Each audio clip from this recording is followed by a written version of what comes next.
जय माता दी मित्रों, कैसे हैं आप सभी। आशा करता हूँ मित्रों आप सभी अच्छे होंगे, स्वस्थ होंगे।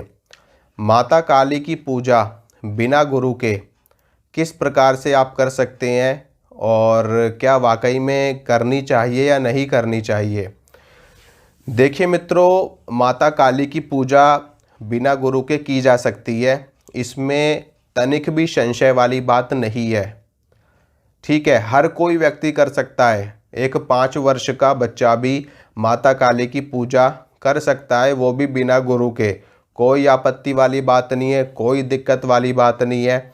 लेकिन कौन सी पूजा कर सकता है माता काली की बिना गुरु के, मैं आपको बताता हूँ। देखिए मित्रों, जो पूजा करने का तरीका होता है कई प्रकार का होता है। कुछ लोग मंत्रों का जप करते हैं, कुछ लोग साधनाएं करते हैं, कुछ लोग सिद्धियां करते हैं और कुछ लोग सामान्य पूजा पाठ करते हैं।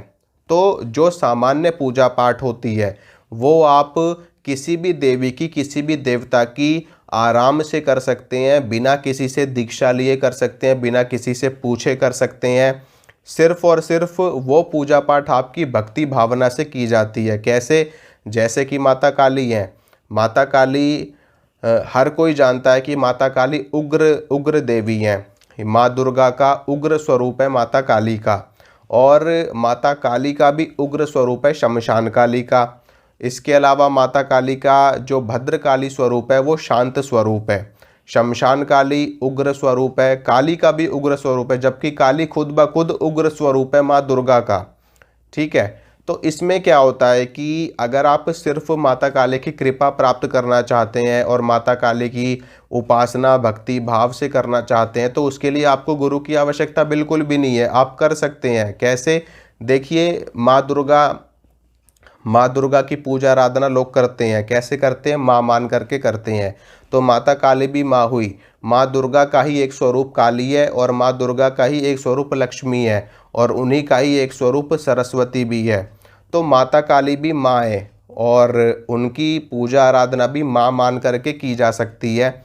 इसमें आपको क्या करना होता है, सिंपल पूजा पाठ आप आराम से कर सकते हो, कोई दिक्कत नहीं है। अगर आपको मंत्र की भी जानकारी है तो आप मंत्र का जाप भी कर सकते हो। कौन से मंत्र का जाप आप कर सकते हो? बीज मंत्र छोड़ करके आप माता काली के नाम मंत्र का जाप कर सकते हो। कैसे? जैसे कि ओम श्री कालिकाय नमः।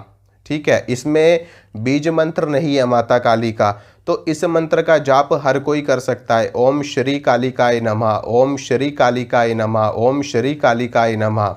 माता काली के जो अष्टोत्तर शतनामावली है, यानी कि अष्टोत्तर शतनाम स्तोत्र है, उसका पाठ आप कर सकते हैं। काली चालीसा का पाठ आप कर सकते हैं, काली का सहस्त्र नाम का पाठ आप कर सकते हैं और माता काली की सामान्य पूजा आप कर सकते हैं। उनके समक्ष धूप बत्ती जलाइए, सरसों के तेल का दीपक जलाइए, माता काली को नारियल चुन्नी अर्पित करिए, माता काली को पंचमेवे का भोग लगाइए, लौंग इलायची और बताशे का भोग लगाइए, माता काली को लड्डू और पेड़े का भोग लगाइए। तो ये सारी चीज़ें हर कोई व्यक्ति कर सकता है। इन चीज़ों को करने के लिए आपको भटकने की आवश्यकता नहीं है, आपको कहीं जाने की आवश्यकता नहीं है। वो भी माँ है, वो भी माँ आदि शक्ति हैं, वो भी शांत स्वरूप में भी रहती हैं और क्रोध स्वरूप में भी रहती हैं, उग्र स्वरूप में भी रहती हैं। उनका जो उग्र स्वरूप है वो किसके लिए होता है? जो माता काली का उग्र स्वरूप है वो उनके भक्तों के शत्रुओं के लिए होता है, वो दुष्टों के लिए होता है, वो असुरों के लिए होता है, वो उन लोगों के लिए होता है जो गलत करते हैं। तो भक्तों के लिए वो सदैव शांत स्वरूप में रहती हैं, अपने भक्तों पर करुणा करती हैं, कृपा करती हैं, दया करती हैं और उनका भक्त उनके पुत्र के समान ही होता है। और कोई भी माँ अपने पुत्र को कभी भी किसी भी प्रकार की हानि नहीं पहुँचाती। तो इससे ये साफ साफ स्पष्ट होता है कि माता काली की पूजा आराधना कोई भी व्यक्ति कर सकता है। आप उनकी संतान हो और वो आपकी माँ है, और माँ की पूजा करने के लिए संतान को किसी की परमिशन लेने की आवश्यकता बिल्कुल भी नहीं होती।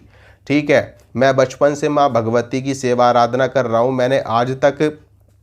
मैंने कभी किसी से नहीं पूछा कि मैं माता रानी की पूजा आराधना कैसे करूं, उनकी सेवा कैसे करूं।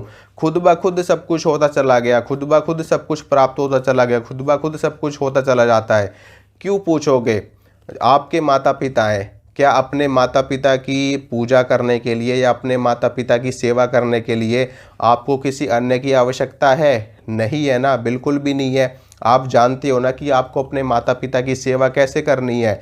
तो माता काली भी तो आपकी माता हैं, भगवान शंकर आपके पिता हैं, माँ दुर्गा आपकी माता हैं, माता शीतला आपकी माता हैं। तो फिर भटकना किस बात का यार, किस बात का भटकना।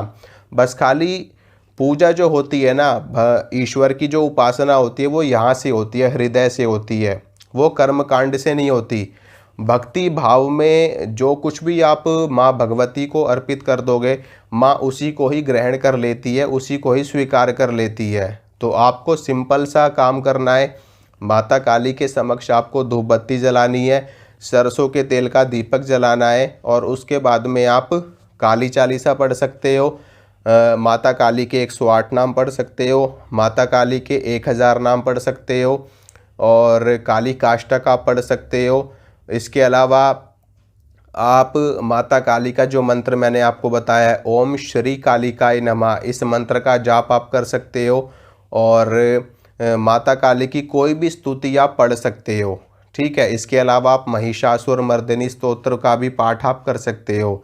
और माता काली को शनिवार के शनिवार आपको प्रसाद भी चढ़ाना है। माता काली का दिन शनिवार का होता है, तो शनिवार के शनिवार माता काली को प्रसाद चढ़ाइए और उनकी ये सामान्य पूजा करिए। उनकी फुल कृपा आपको प्राप्त होगी, आपको शक्तियाँ भी प्राप्त होनी शुरू हो जाएंगी, आपको सिद्धियाँ भी प्राप्त होनी शुरू हो जाएंगी, और माता काली खुद ब खुद सब कुछ करती चली जाएंगी। आपको कहीं भटकने की आवश्यकता ही नहीं पड़ेगी, ठीक है। क्योंकि माँ अपने पुत्र का, माँ अपनी संतान का मार्गदर्शन करती ही करती है, चाहे कोई उसका साथ दे या ना दे, ठीक है मित्रों। तो आशा करता हूँ जो जानकारी मैंने आपको दी आपको समझ में आई होगी। इसी तरह की जानकारी मैं आपको लगातार देता रहूँगा। मिलूँगा आपसे अगली वीडियो में। जय माता रानी की।